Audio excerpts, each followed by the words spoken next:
সম্প্রতি মেরিল প্রথম আলো পুরস্কার অনুষ্ঠানে নিজের স্ত্রীকে সঙ্গে নিয়ে হাজির হন জনপ্রিয় অভিনেতা ফারহান আহমেদ জোবান।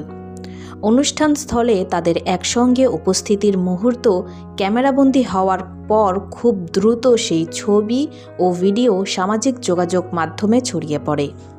আর এরপর থেকেই নেট দুনিয়ায় শুরু হয় ব্যাপক আলোচনার সমালোচনা এবং নানা ধরনের ট্রল। অনেকেই জোবানের স্ত্রীকে নিয়ে ব্যক্তিগত মন্তব্য করতে শুরু করেন, যা নিয়ে ভক্তদের মাঝেও তৈরি হয় মিশ্র প্রতিক্রিয়া। এই বিষয়টি নিয়ে যখন বিতর্ক তুঙ্গে, তখন মুখ খুলেছেন অভিনেত্রী কেয়া পায়েল।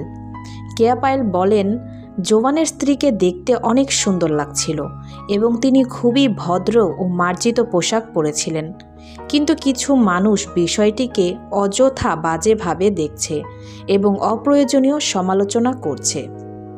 তিনি আরও বলেন, কারো ব্যক্তিগত বিষয় নিয়ে এভাবে সমালোচনা করা ঠিক নয় এবং মানুষের সম্মান বজায় রাখা উচিত।